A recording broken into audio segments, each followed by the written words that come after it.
आजादी के आसपास से ही भारत में भाषा के झगड़े शुरू हो गए थे। एक झगड़ा थोड़ी है, भाषा का खत्म होगा धर्म का कर लोगे, धर्म का खत्म होगा जाति का कर लोगे। सीधी सी बात यह है।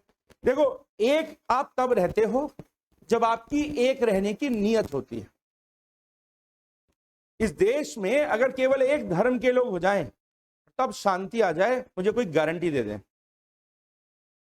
क्योंकि जिस एक धर्म के लोगों को इस देश में रखने की बात हो रही है, उस देश के लोग आपस में उस एक धर्म के लोग आपस में जातियों में लड़ते हैं, खूब लड़ते देखता हूं, और खूब उतनी ही गंदी गंदी एक दूसरे को कहते देखता हूं जितनी की दूसरे धर्म वाले को देते हैं।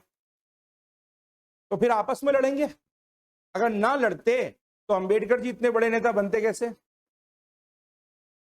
अगर वो इतने बड़े नेता बने इस मुद्दे को उठा करके, तो कहीं तो कुछ था ना ये मुद्दा।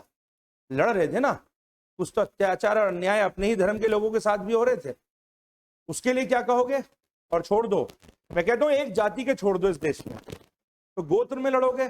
पश्चिम उत्तर प्रदेश तो जाना जाता है इसके लिए, है ना। तूने इस गोत्र में शादी कैसे कर ली, तूने इसमें कैसे कर ली। हत्याएं करते हो गोत्र के कारण। ऑनर किलिंग के लिए तो वेस्टर्न यूपी फेमस है, और गोत्र के मामले में ही फेमस है ना। मूवी बन रही है, NH10 मूवीज बन गई उस पर। उसके बाद मैं ये कहता हूं छोड़ दो, एक गोत्र के ले आओ, है ना। अब मत करना झगड़ा। तो अपने मोहल्ले पड़ोस में देख लो, सारे एक ही धर्म के, एक ही जाति, लगभग एक जाति के भी होते हैं गांव में तो खासकर, उनमें जमीन विवाद है, वो लड़ते हैं। एक घर में आ जाओ, एक घर में दो भाई क्यों लड़ते हैं और नहीं लड़ रहे? कितना भाईचारा और एकजुटता है, कितना ज्यादा घर विभाजित हो रहे हैं। घरों में क्यों उनके घर डिवाइड होते हैं? क्यों उनकी किचन अलग अलग हो जाती हैं पहले, उसके बाद फिर घर डिवाइड होते हैं, फिर उनकी संपत्तियां बढ़ती हैं।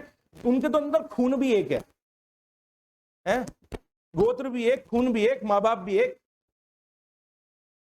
और जब आपको साथ में रहना होता है ना, तो आप अपने घर में पाली जाने वाली गाय और कुत्ते के साथ भी एकजुट होकर के रहते हो, जबकि ना तो तुम्हारी जाति वो, तुम्हारी स्पीशी भी अलग है। तुम उसकी भाषा नहीं बोल पाते फिर भी पहचान लेते हो चाह क्या रहा है, क्योंकि तुम्हारी वह नीयत उसके साथ एक रहने की है। तुम चाहते हो तुम्हारी गाड़ी में तुम्हारे साथ जाए, है ना, तो वो तुम्हारी गाड़ी में भी बैठ जाता है। लेकिन अगर तुम्हारी नीयत नहीं है तो तुम्हारे साथ इंसान के साथ नहीं जा सकता।